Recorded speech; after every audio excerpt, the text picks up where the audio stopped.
दोस्तों, अपराधी अपने बुरे काम को अंजाम देने के बाद कितने भी साथी तरीके से दिमाग लगाकर क्यों ना सालों साल फिरता भागता रहे, लेकिन पुलिस के हाथ एक गलती की वजह से पहुंच ही जाते हैं। लेकिन जब पहुंचते हैं तो ऐसा हश्र करते हैं जिसकी कोई कल्पना आज तक नहीं कर पाया। आखिर क्या था आज की घटना में? आज की घटना में क्या हुआ? आज की घटना की आप पूरी तह तक सच्चाई जानने के लिए इस वीडियो को आप लास्ट तक ज़रूर देखिए, क्योंकि आज की घटना में सेम कुछ ऐसे ही होने वाला है। नमस्कार दोस्तों, मैं प्रदीप कुमार आपको इस टेढ़ी बात चैनल पर मैं स्वागत करता हूं। दोस्तों आज की यह जो सच्ची घटना है, यह घटना सुनाने से पहले मैं आपसे एक छोटा सा रिक्वेस्ट करना चाहता हूं, क्योंकि आप अगर इस चैनल पर नए हो और पहली बार आए हुए हो तो एक बार जाकर अपने नहीं प्यारे हाथों से आप इस चैनल को लाइक और सब्सक्राइब और शेयर ज़रूर कर दें, ताकि आपकी वजह से इम्पोर्टेंट होने के नाते अब यह जो क्राइम स्टोरी है यह आज काफ़ी लोगों तक पहुंचाया जा सके, और इसके लिए हम आपके तहे दिल से शुक्रगुजार रहेंगे। दोस्तों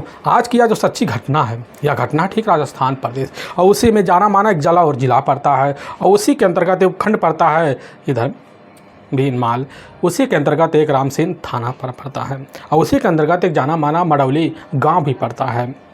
वहीं के रहने वाले रणसिंह राजपूत होते हैं। उनके परिवार में उनकी अपनी पत्नी होती है हवा कंवर सिंह।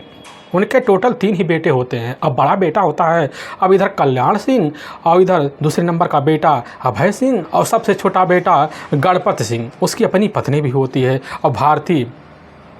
इधर पूरा जो परिवार होता है के पर रणसिंह राजपूत का काफ़ी संपन्न परिवार होता है। एक खेतिहर किसान होते हैं। उनके ही गांव में, उनके ही घर के ठीक कुछ ही दूरी पर उनका अपना खुद का एक किराने का दुकान होता है। अब उस दुकान को ज़्यादातर उनका अपना छोटा बेटा अब गणपत सिंह सहारा करता था, लेकिन गणपत जो होता है उसी से अपने पारिवारिक खर्चा भी चला दिया करता था।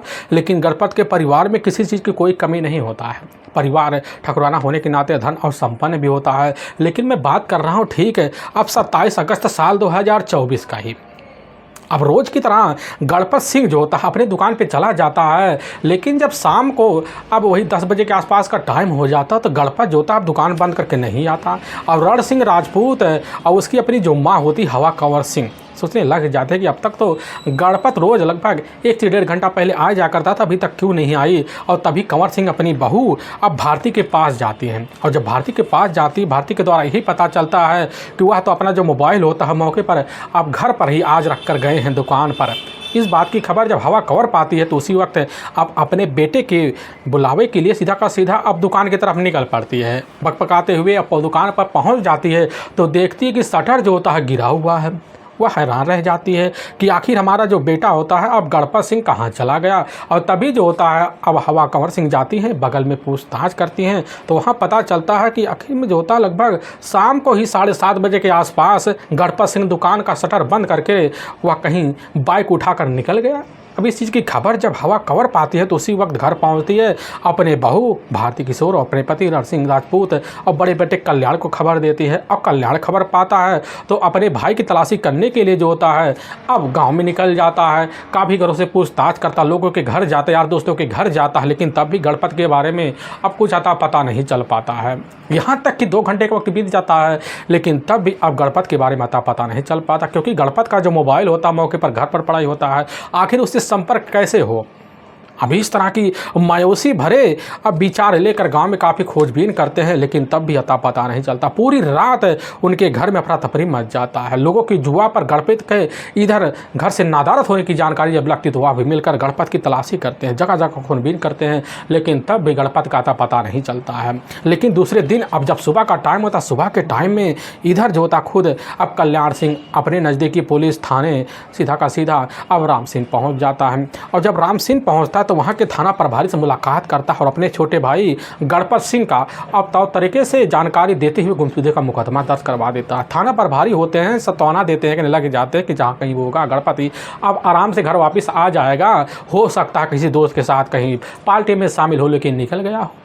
थाना प्रभारी सारे मशवरा देते हैं। वहाँ से कल्याण अपने दोस्तों को लेकर अपने घर आ जाता है, फिर अपने भाई की तलाशी करता है। अब तलाशी करते करते काफ़ी वक्त बीत जाता है, लेकिन तब भी जब अता पता नहीं चलता तो उसी वक्त अब जैसे ही शाम का टाइम होता, लगभग गांव से अब 1 किलोमीटर दूर जो होता है सिकवाड़ा एक रोड पड़ता है।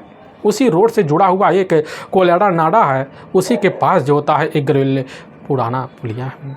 अब उसे सटा हुआ काफ़ी सारे कीचड़ देखते तभी एक व्यक्ति की नज़र उसी की ओर पहुंचता है तो वह व्यक्ति देखता है किसी में एक व्यक्ति की डोरबोड़ी पड़ी हुई है और पास एक मोटरसाइकिल गिरा हुआ सब नज़ारा देखकर वह व्यक्ति समझ जाता कि बस करो या मोटरसाइकिल तो गणपति का है।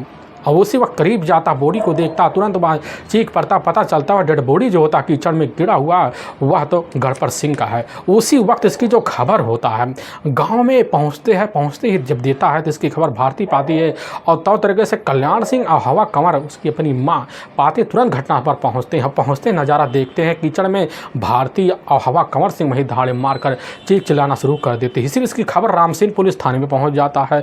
अब वहाँ के थाना प्रभारी जैसे ही खबर पाते हैं तो अपने दल बल टीम को लेते हैं ठीक घटना पर पहुंचते हैं और बॉडी के करीब जाते हैं। गणपत की बॉडी का तो निरीक्षण करते हैं तो पता चलता है कि चेहरे और शरीर पर कई सी जगह से गहरे गहरे चोट के निशान पड़े हुए। पुलिस के समझ जाते कि बस करो अब गणपत सिंह का बेरहम तरीके से हत्या कर बॉडी को छिपाने के लिए इसी में अब डंप किया गया है। पुलिस की जो टीम होती है आनंद फानंद बॉडी का वहीं अब पंचनामा भरती है और पंचनामा भरने के बाद हवा कंवर से कुछ पूछताछ करती है। हवा कंवर पुलिस के सामने बेतिका तरीके से बयान देती है कि साहब गाँव के रहने वाले गजेंद्र सिंह ने ही हमारे बेटी की बड़ी बेरहम तरीके से रंजिश वक्त इस तरीके से निर्मम हत्या करवाई है। इस तरह की बात सुनकर गजेंद्र सिंह के बारे में उसी वक्त थाना प्रभारी भी चांग हो जाते हैं लेकिन अब बिना सबूत के हाथ डालना भी नहीं चाहते थे। उसी वक्त अब जो होता है गणपत सिंह की बॉडी का पंचनामा भरा जाता है और अपने ही नज़दीकी जो सरकारी अस्पताल होता है उसी में मोर्चरी में रखवा दिया जाता है। इधर पुलिस की टीम हवा कंवर से पूछताछ करती है और साथ में गणपत के बड़े भाई कल्याण से पूछताछ करने के बाद अज्ञात हत्यारे के विरुद्ध धारा 302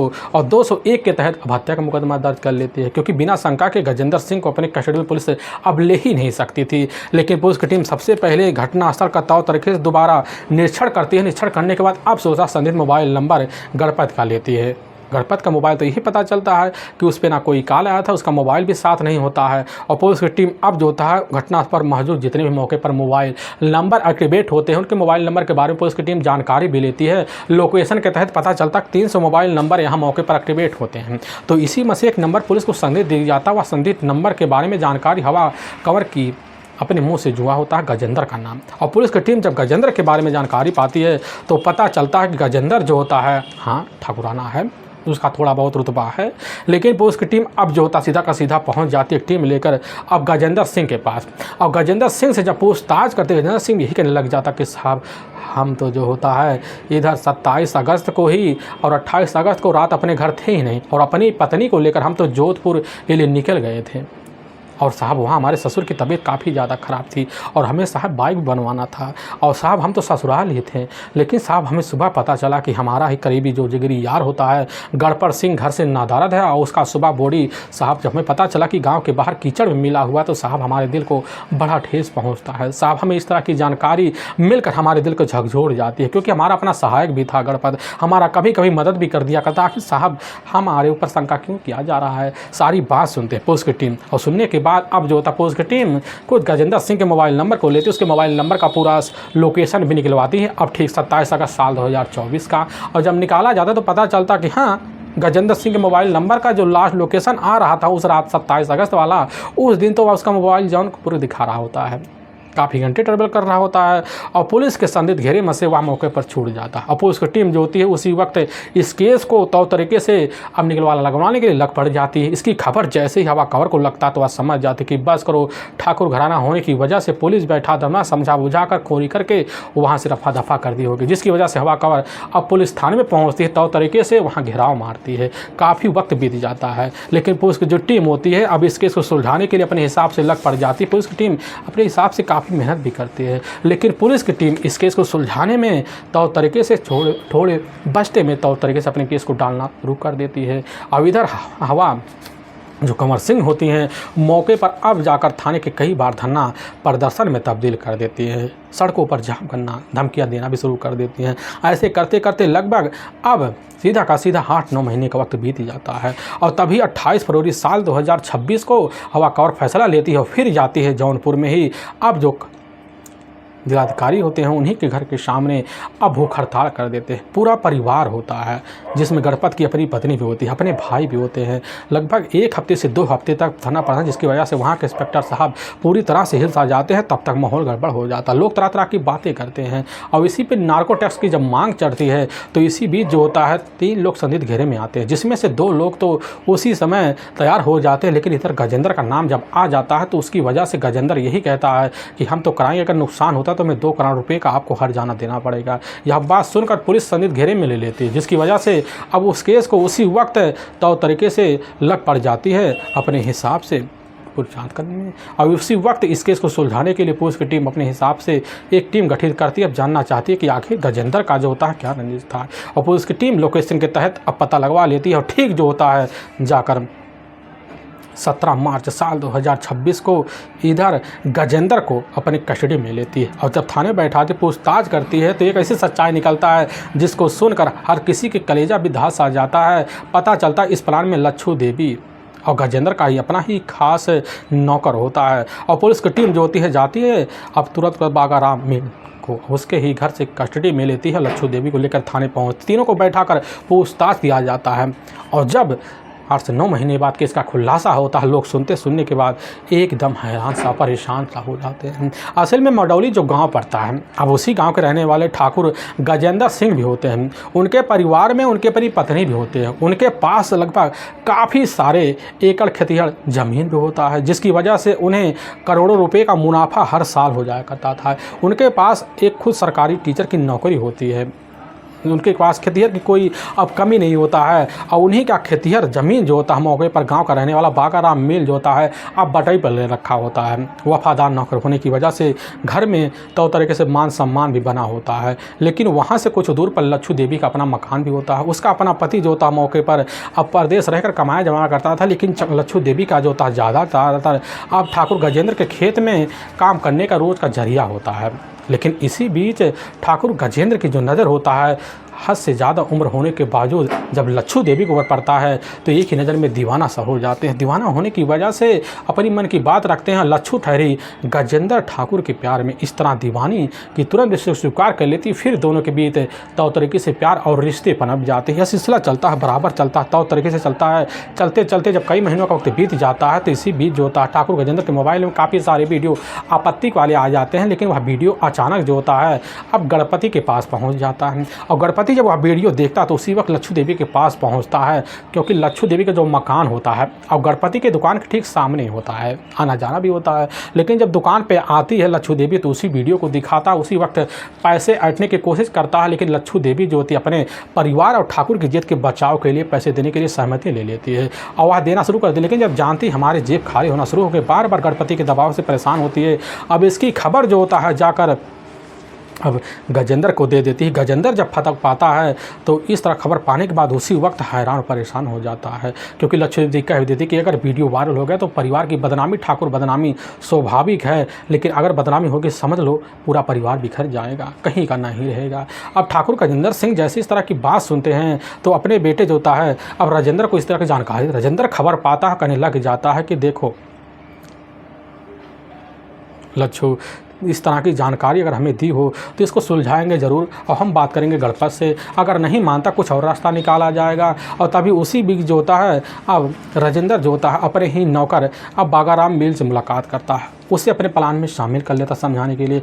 और इधर बागाराम यही कहता है कि देखिए जमींदार साहब, अगर गणपति बात नहीं मानता है तो एक ही रास्ता निकल रहा है। और उसी वक्त जो होता है राजेंद्र समझ जाता है कि हाँ ठीक है कौन रास्ता है। तो उसी वक्त दोनों मिलकर अब प्लान बना लेते हैं। उसी प्लान के तहत जो होता है तौर तरीके से इस तरह समझाने की कोशिश करना शुरू कर देते हैं। अब लेकिन जैसे 27 अगस्त साल 2024 का वक्त होता है तो जैसे 7:30 बजे के आसपास का टाइम होता है, खुद लच्छू देवी गणपत की दुकान पर पहुँचते कहने लग जाते कि हम तुम्हारे लिए तैयार खड़े हैं, बस इंतज़ार है समय का। अब यह बात जैसे ही सुनता तो उसी वक्त अब कहने लग जाती है कि आपको ना कोल्हर नाड़ा के पास आना पड़ेगा और वहीं जो होता है झाड़ियों में हम दोनों का अपना मर्यादा पार होना पड़ेगा। यह बात जब सुनता है गणपति के इधर मुस्कुराहट आ जाता है और वहाँ से मुस्कुराते हुए तो इधर अब लच्छू देवी निकल जाती है, लेकिन प्लान को नहीं समझ पाता है। और वहाँ से निकलने के बाद जो होता है अब अपना साज धवर कर तुरंत जो होता है तैयार हो जाता है, अपनी बाइक उठाता है और फिर निकल जाता है। चंद मिनट के अंदर कोड़ा नाड़ा के पास पहुँच जाता है और जब पहुँचता झाड़ी के करीब देखता कि हाँ शवर की हमारी इंतजार लच्छू देवी कर रही, सामने जाता है और वहीं लच्छू देवी की नज़रों को समझ जाता है। गणपति सारा समझता है, लेकिन झाड़ी के पीछे छुपे हुए अभी राजेंद्र सिंह और साथ में उसी का अपना जो नौकर होता है उसी वक्त बागा राम भेल भी पहुंच जाता है। दोनों मिलते हैं। मिलने के बाद अब तो तरीके से इधर गणपति को समझाते कि वीडियो को डिलीट कर दो, नहीं तुम्हारे लिए अच्छा नहीं होगा। लेकिन जब यह बात सुनता है, इसी बात को सुनकर अब दोनों के बीच झगड़े तकरार हो जाते हैं। झगड़े तकरार हो जाते हैं बागा राम मिल और साथ में जो होता है इधर अब राजेंद्र ठाकुर मिलकर वहीं एक बड़े बेरहम तरीके से हथियार से क्या कर देते हैं। फिर बॉडी को ठिकाने ले जाकर वहीं झाड़ी में लगा देते हैं जहाँ पर काफ़ी सारे कीचड़ होते हैं। और फिर वहाँ से जो होता है बागा राम भील को राजेंद्र यही कहता है कि आप जो होता है आराम से घर चले जाइए, लेकिन किसी को इस चीज़ की हाथ ना होने पाए और हम जा रहे अपने रिश्तेदार के एक शादी समारोह में वहाँ चले जाएंगे। यह प्लान तो जानकारी रखते हैं और फिर वहाँ से निकल जाते हैं सीधा का सीधा अपने घर के लिए। जब निकलते हैं, निकलने के बाद जो होता है अब इस मामले को तो तरीके से जब सुबह खबर पहुँचता है तो बागा राम जो होता है डेड बॉडी मिलने के बाद गणपति का अब जाता है तुरंत उसमें शरीक भी हो जाता है। डेड बॉडी को तौ तरीके से बधवाता भी है, तौ तरीके से मोर्चरी भी पहुंचाता है और साथ साथ हर बात की जानकारी लेता रहता है। उसकी जानकारी ठाकुर गजेंद्र सिंह राजेंद्र सिंह को भी देता रहता है और इधर पूरी तरह से ज्ञात होने की वजह से अब गजेंद्र सिंह के मन में डर बैठ जाता है। और कहीं किसी दिन बागा राम भील जो होता है मुँह खोला तो हमारे परिवार पूरी तरह से कहीं का नहीं रहे, क्योंकि बागा राम जो होता है थोड़ा बहुत पियक्कड़ भी होता है और बागा राम की इस हरकत से गजेंद्र और राजेंद्र दोनों परेशान हुए तभी फैसला लेते हैं। इसी फैसले के तहत बागा राम की मौके पर छुड़ाने के लिए शराब कोशिश करना शुरू कर देते हैं। और तभी कुछ महीने जैसे बीते तो उसी वक्त है बागा राम भील और उसके 3 दोस्तों को अपने साथ लेते हैं और लेने के बाद एक ठार पहुंचते, फिर वहां एक दवाई होता है, उसी दवाई को पिलाते हैं जिसकी वजह से 3-4 दिन उनके शराब के सेवन बंद हो जाते हैं, बार बार उल्टियाँ होते हैं। धीरे धीरे यही सेवन कराते कराते बागा राम भी शराब छोड़ देता, जिसकी वजह से ठाकुर गजेंद्र सिंह राजेंद्र सिंह को यकीन हो जाता है कि अब यह जो गणपति की हत्याकांड है इसका कभी खुलासा होगा नहीं। और इस तरह अपने रमधम जाते, किसी को खबर नहीं लगता है। लेकिन लोकेशन पुलिस के सामने जब आता है जिसे सुनकर हर किसी का कलेजा भी हिल सा जाता है और थोड़ी बहुत लच्छू देवी के ऊपर कार्रवाई पुलिस के लिए थोड़ी बहुत साधन बन जाता है। लेकिन थाने में जो सच्चाई इधर लच्छू देवी रखती है, जो कहानी बयान लोग करते हैं, सुनकर हर किसी का कलेजा भी ठीक है अब 8 महीने बाद हिल भी जाता है। इधर हवा कंवर सिंह की एक इशारे से पूरा मोहल्ला एकजुट होने की वजह से, धरना में तब्दील होने की वजह से पूरे मामले को पुलिस जोर में लेती है। खुलासा भी होता है, सच्चाई भी आता है, लेकिन हर किसी के दिल को झकझोर भी जाता है। लेकिन वाकई में दोस्तों यह सच्चाई है, किसी को झकझोर जरूर गया लेकिन मरोड़ जरूर भी गया है। पुलिस की टीम होती है, अब चारों को ले जाती है, वहाँ के कोर्ट पेश कर देती है। अब कोर्ट में चारों के ऊपर काफ़ी गंभीर धारा में मुकदमा दर्ज करके ले जाकर हमेशा हमेशा के लिए जेल सलाखों के पीछे भी डाल देती है। दोस्तों हमें इस घटना का सुनाने का जो उद्देश्य है किसी के दिल को ठेस पहुँचाना नहीं है, बल्कि आपको यह बताना कि आप जहाँ भी रहें आप सावधान और सतर्क जरूर रहें। दोस्तों फिर मुलाकात होगी, तब तक के लिए जय हिंद और जय भारत।